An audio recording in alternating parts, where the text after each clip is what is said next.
판사님. 제발 밥값 좀 하자. 네, 질문은 판사님들 밥값은 얼마인가요? 네, 여기서 밥값이라는 게 월급을 말하시는 거죠. 아.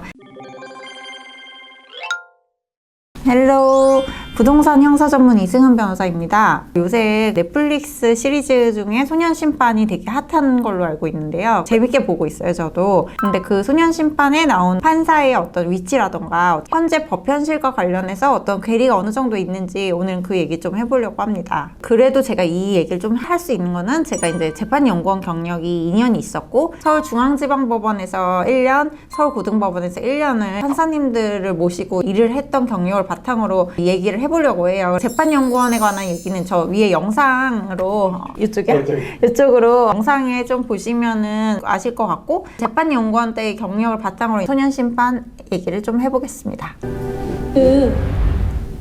만으로 14살 안 되면 사람 죽여도 감옥 안 간다던데. 그거 진짜예요?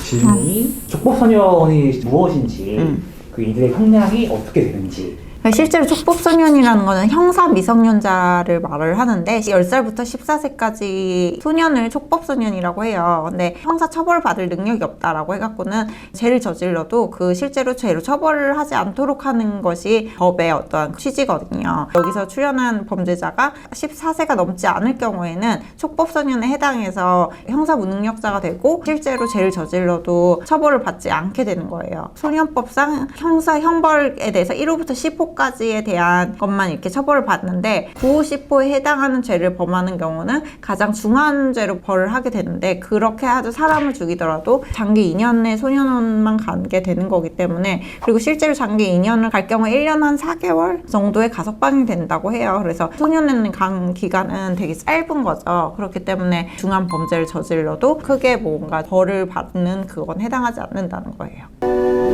고작 3분이었습니다. 사람을 죽이고 재판받으러 와서 저분까지 걸린 시간이. 아이들이 뭘 배웠을 것 같습니까? 법이라고 모든 피해자를 보호하는 건 아니구나. 법 참 간단하네.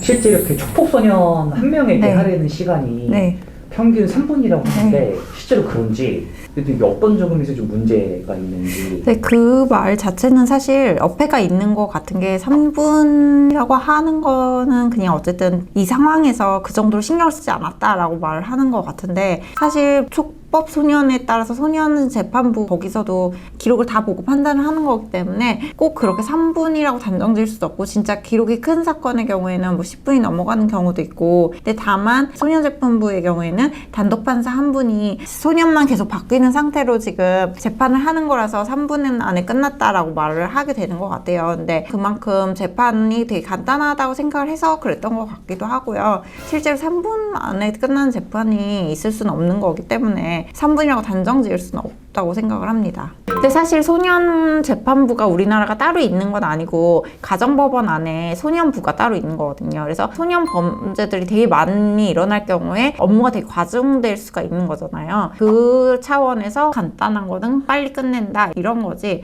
소년 재판이라서 우리나라가 특별히 신경을 전혀 쓰지 않는다 이런 문제는 아니라고 생각을 합니다. 근데 결국은 이거는 소년 재판이 빨리 끝나기 때문에 생기는 문제가 아니라 어쨌든 촉법소년의 나이가 너무 높다. 지금 나이를 좀 낮춰야 한다라는 개정의 논의도 있듯이 법 체계상 촉법소년이라는 제도 자체에서 오는 문제라고 생각을 해요. 촉법소년의 경우에는 1호부터 10호까지 줄 수 있는 처벌이 정해져 있잖아요. 판사 입장에선 자기 판단에 따라서 1호부터 10호까지 어느 정도의 처벌을 주느냐 그것만 결정하면 되는 거니까 그래서 조금 시간이 짧아질 수가 있다고 생각을 하거든요. 그렇기 때문에 이 부분은 약간 법 개정을 논의를 하는 것도 필요할 것 같고요. 실제로 촉법소년의 나이를 줄이는 방향도 저는 의미가 있다고 생각을 합니다.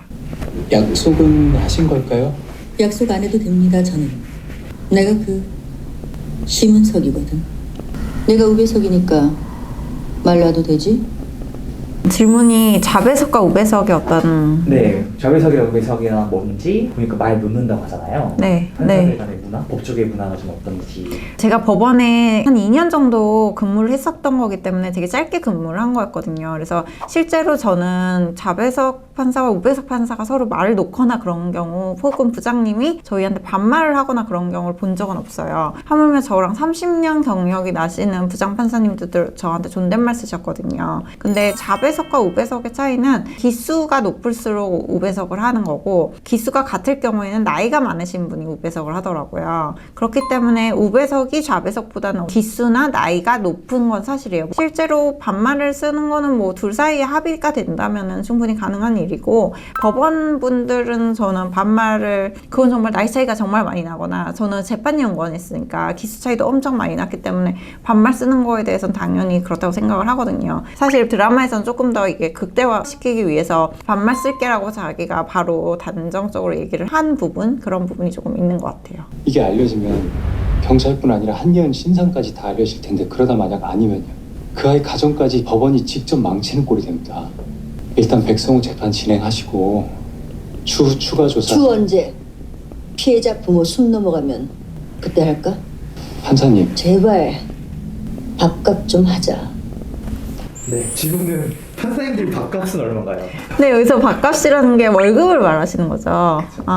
월급이라는 거는 법관 보수에 관한 규칙이 따로 있어요. 거기에 별표에 호봉이 나오거든요. 다른 공무원과 같이 호봉에 따라서 이렇게 받으시는 것 같고, 거긴 기본급만 표시가 되어 있는데, 거기에다가 뭐 재판수당이라던가 식대, 뭐 야간수당, 그런 것들 포함이 된다고 하더라고요. 그래서 그 호봉 플러스 알파가 된다고 합니다.